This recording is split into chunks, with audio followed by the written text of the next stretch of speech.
Hare Krishna Krishna Krishna Hare Hare, Hare Ramo Ramo Ramo Hare Hare. Welcome to the Hare Krishna devotion.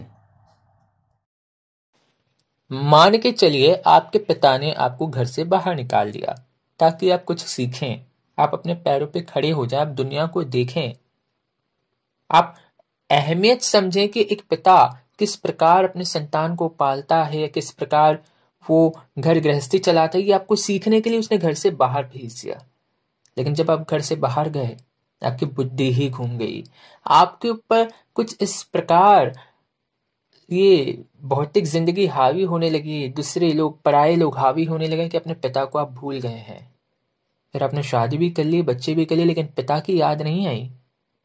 लेकिन एक पिता जो हमेशा आपका इंतजार करता है, जिसे हमेशा आपकी याद आती रहती है, क्योंकि उस पिता ने बचपन में, जब आप छोटे थे तब आपको गोद में खिलाया है, और इस पिता ने ही आपको इतना बड़ा किया है, इस योग्य, इस काबिल बनाया है। लेकिन आपको इस पिता की याद नहीं आती, और उस पिता को आपकी याद आती ही रहती है।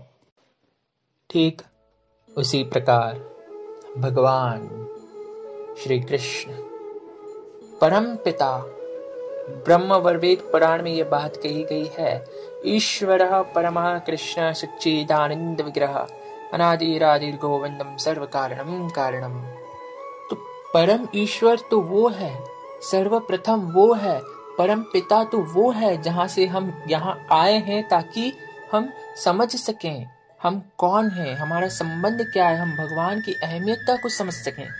लेकिन यहाँ आते ही माया का हथौड़ा कुछ इस प्रकार पड़ा है हमारे सिर पे कि हम सब कुछ भूल गए हैं।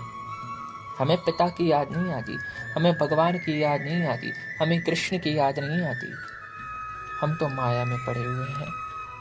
हम अपनों को, जो पराये हैं, उन्हें अपना कहते हैं, भाई को अपना कहते हैं, बहन को अपना कहते हैं, माता पिता को अपना कहते हैं। लेकिन बात जब भगवान की आती है, कृष्ण की आती है, तो कभी हम अपना नहीं कहते।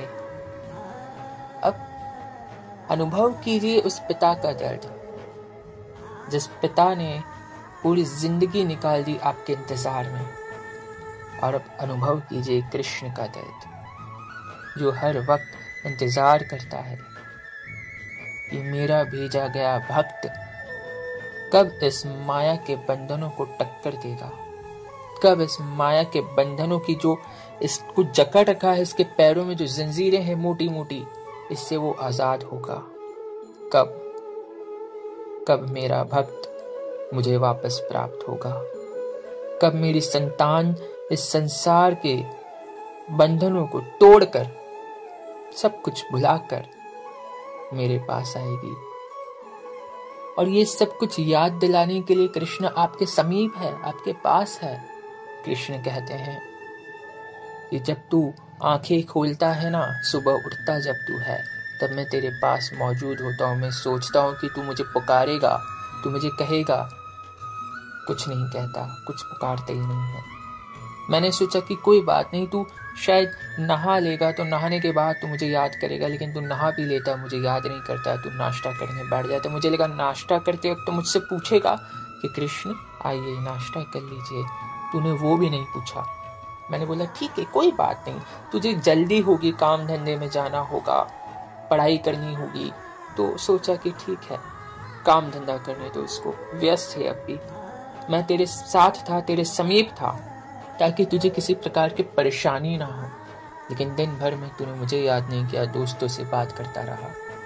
संध्या का समय हुआ, शाम को जब तू लौट कर आया, तब मैंने सोचा कि अब तो तू फुर्सत में है, तो अब तो मुझे याद करेगा। लेकिन तूने मुझे फिर भी याद नहीं किया। मैंने सोचा कि तू थक गया होगा, फिर भी मैं तेरे पास था। तूने रात का खाना खाया, रात का भोजन किया।